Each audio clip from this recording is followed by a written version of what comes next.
Salam damai sejahtera untuk Bapak, Ibu, dan Saudara yang kekasih di dalam nama Tuhan Yesus Kristus.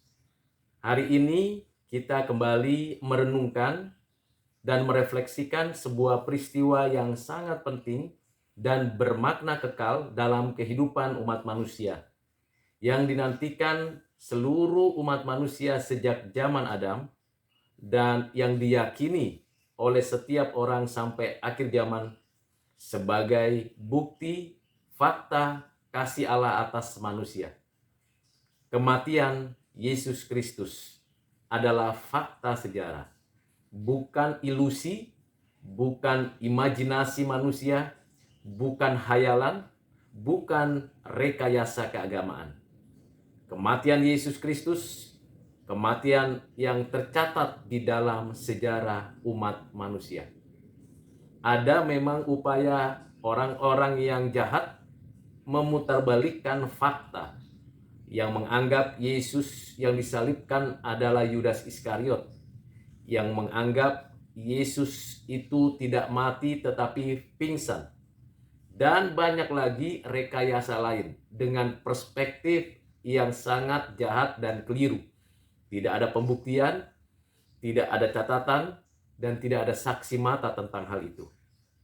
Kita sebagai orang yang percaya yakin bukan karena kata orang.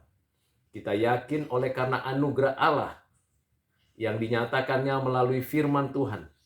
Kita yakin oleh karena fakta sejarah yang membuktikan bahwa memang Yesus telah pernah mati di atas kayu salib. Dan itulah yang perlu kita renungkan dan refleksikan.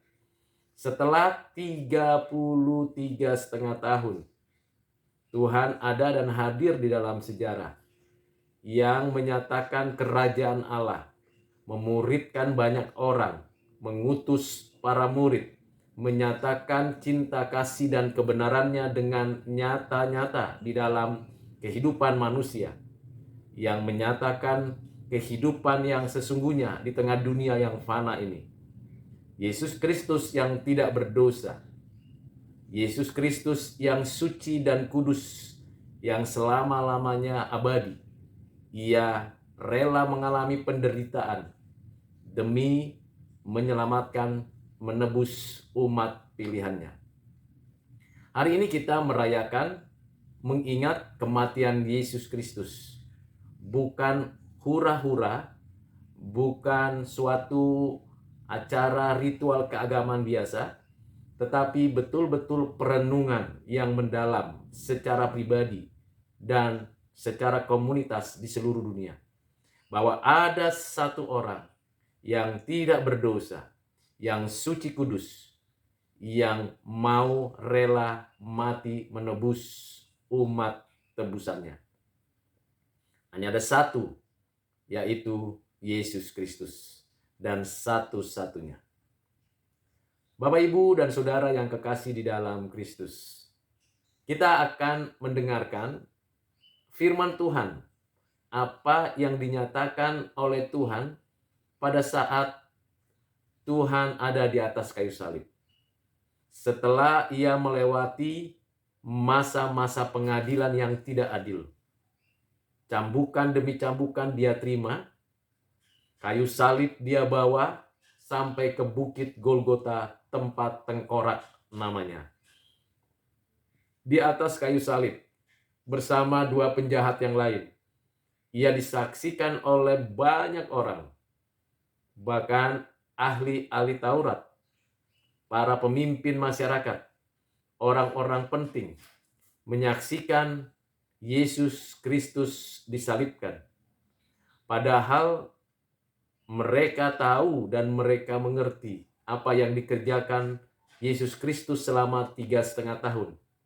Ia adalah Rabi dan ia adalah Tuhan yang menyatakan kasih-Nya, menyembuhkan banyak orang, membangkitkan orang mati, menyatakan mukjizat. Lebih daripada itu, ia mengajarkan hal-hal kerajaan surga. Tiap-tiap hari ia mengajar dengan penuh kuasa dan wibawa.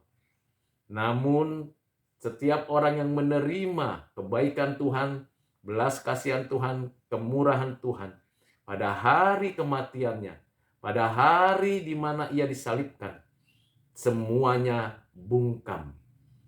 Bahkan murid-muridnya kabur, lari, ketakutan. Apakah ada di antara kita yang seperti itu?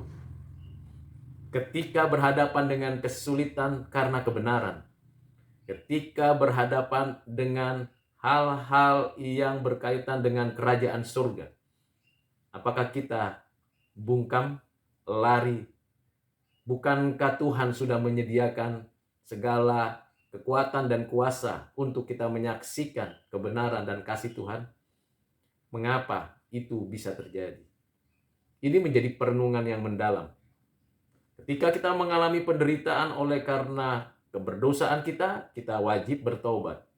Ketika kita mengalami penderitaan karena kita menyatakan kebenaran dan kasih, kita perlu untuk memikirkan ulang apa respon kita. Apakah kita tetap maju dan bersyukur, atau kita meninggalkan Tuhan?